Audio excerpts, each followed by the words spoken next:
আসসালামু আলাইকুম, আনিচা কিচেনে সকলকে স্বাগতম। আজ অনেকগুলাই চালের আটা রুটি বানানো হয়েছে, আর এই রুটিগুলা বানিয়েছে আমার শাশুড়ি মা। তো এইগুলা কিন্তু অনেক বেশি নরম তুলতুলা হয়। তো কথা না বাড়িয়ে চলে যাচ্ছি মূল রেসিপিতে।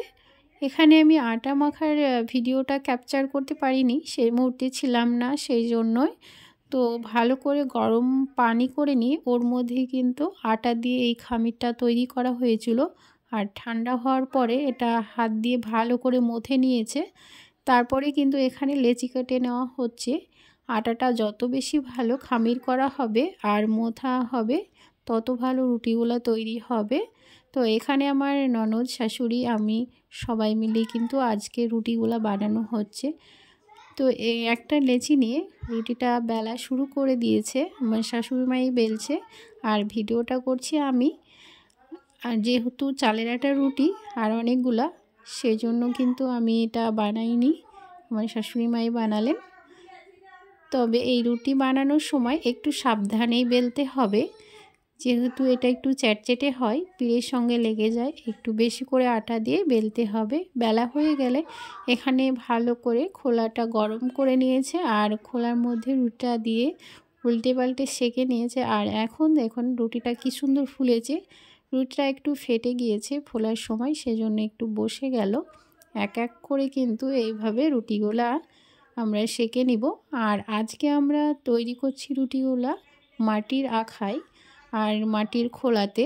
এইভাবে রুটি তৈরি করলে খুব সুন্দর হয় আর অনেক ভালো ফোলে।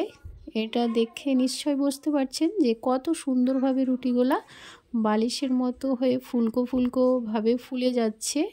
দেখুন এক এক করে কিন্তু অনেকগুলো রুটি এখানে বানিয়ে নেওয়া হয়ে গিয়েছে।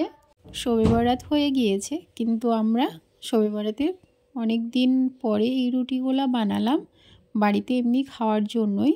আর বাড়িতে ননদ এসেছিল, সেই জন্য ভাবলাম যে আজ চালের আটা রুটি বানাই, সবাই মিলে একসঙ্গে খাওয়া হবে, ভালো হবে। সেই জন্যই কিন্তু এই রুটিগুলো বানানো হয়েছে। আর এই রুটির সাথে খাওয়ার জন্য কিন্তু ছিল সুজি রান্না আর চিকেন।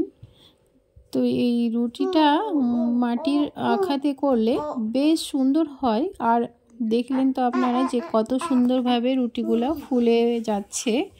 আর মাটির খোলাতে আমরা সাধারণত রুটি বানিয়ে থাকি, সেটা গমের আটার হোক আর চালের আটারই হোক। তো এখানে আমার সবগুলো রুটি তৈরি হয়ে গিয়েছে। মোট এখানে 40 পিস রুটি হয়েছে। আর দেখুন কত সুন্দর হয়েছে রুটিগুলো, একেবারে সাদা ধপধপে, একটুও কিন্তু পুড়ে যায়নি বা আঁচ লাগেনি, এমনভাবেই কিন্তু রুটিগুলো হয়েছে। আর এটা ঠান্ডা হওয়ার পরেও নরম তুলতুলে ছিল, রাত পর্যন্ত কিন্তু এটা নরমই ছিল।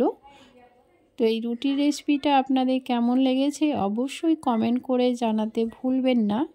ভালো লাগলে একটি লাইক করবেন। আর দেখুন কতটা নরম তুলতুলা হয়েছে, একটু আপনাদের কাছ থেকে দেখিয়ে দিচ্ছি। পাশে থাকা বেল বাটনটি অবশ্যই ক্লিক করবেন, যখনই ভিডিও আপলোড করব সেইমাত্র আপনাদের কাছে নোটিফিকেশান পৌঁছে যাবে। সকলে ভালো থাকুন, সুস্থ থাকুন, আল্লাহ হাফেজ। আজকে এই পর্যন্ত, দেখা হচ্ছে নতুন কোনো রেসিপিতে। আর আপনারা কী ধরনের ভিডিও দেখতে চান সেটাও অবশ্য কমেন্ট করে জানাতে ভুলবেন না।